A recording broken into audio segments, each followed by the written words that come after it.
fighting in the south of the Gaza Strip, Khan Yunis. We expanded it to the central camps. We are acting in Khan Yunis with new methods and a different kind of force vis-à-vis the challenge. Same for the central camps. We shall continue to adapt the action, the method, and the forces according to need.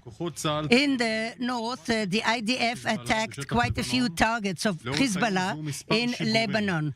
There were a few launches to Israel. At lunchtime, Hezbollah launched an anti-tank missile that hit a church in Ikrit and injured an elderly man who came to pray for Christmas. The IDF soldiers, 9 of them, were injured in trying to rescue him. IDF attacked in Lebanon and killed that terrorist. Hezbollah turned Lebanon to a war zone, and it continues to endanger the state of Israel as a proxy of Iran. We shall continue to be determined in order to detach Hezbollah from the border. An aircraft of the IDF thwarted a hostile air vehicle that was coming to Israel. It did not cross into Israel, but the Houthis were firing towards Israel, which is a terror act. This is done by the orders of Iran and Iranian weapons. These hostile activities are not directed just at the state of Israel. The attack of the ships at sea that have nothing to do with Israel is an Iranian terror attack which is activated by the Houthis. It's a global problem. We announced 6 casualties of soldiers today.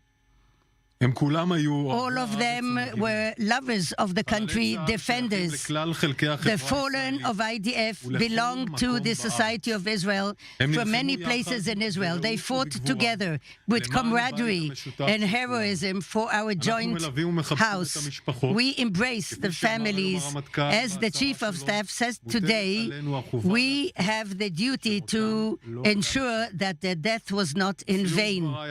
To conclude, after the questions, I will say a few words in English about the terror attacks of the Hezbollah.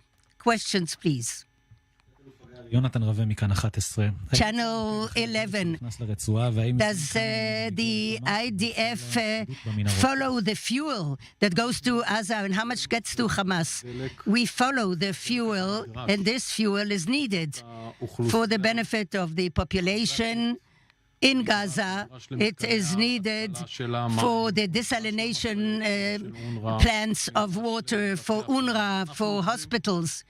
We also follow the way in which the tunnels are supplied with energy.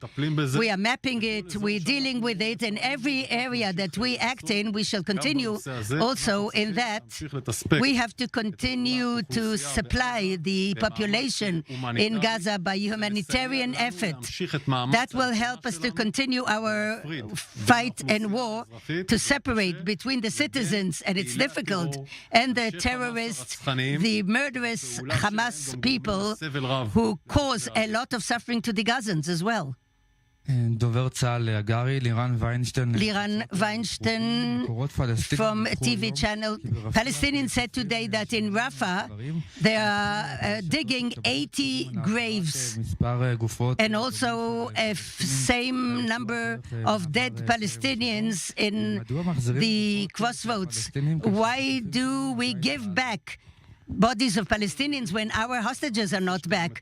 I don't know exactly what you're talking about it. I'm willing to check it.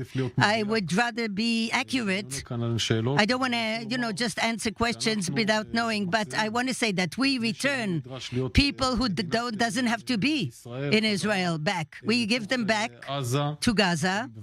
We definitely do not give back captives or terrorists, and we caught hundreds of terrorists on the 7th of October, but during the war as well.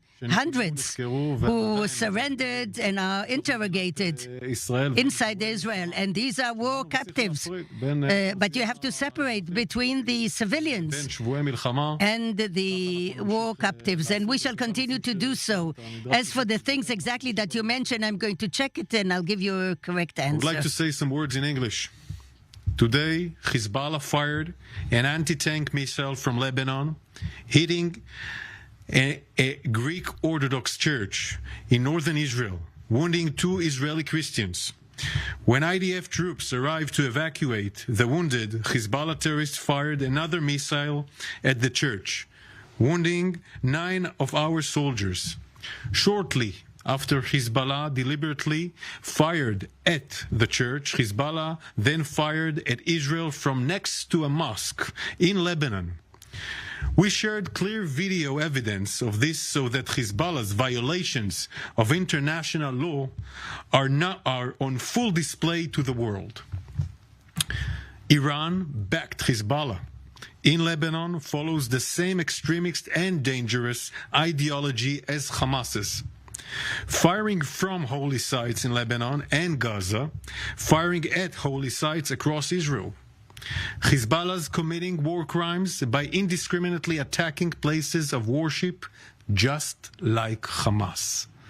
Hezbollah is risking the stability of the region for the sake of Hamas. Hezbollah started attacking Israel on October 7th, and it's been increasing its attacks ever since. The IDF has been responding and will continue to respond. Hezbollah is trying to drag the country of Lebanon and the region into this war that Hamas started. If Hezbollah continues, they will bear the consequences and the responsibility for the outcome. An unnecessary war aimed at fulfilling an ISIS ideology that could bring an unwanted destruction to the people of Lebanon in this war they don't deserve, a war that the entire region doesn't deserve. We are preparing for all scenarios. Should a diplomatic solution not be found to Hezbollah's constant violations of UN Security Council Resolution 1701, Hezbollah is a threat to Israel, Lebanon, and the entire region. Thank you.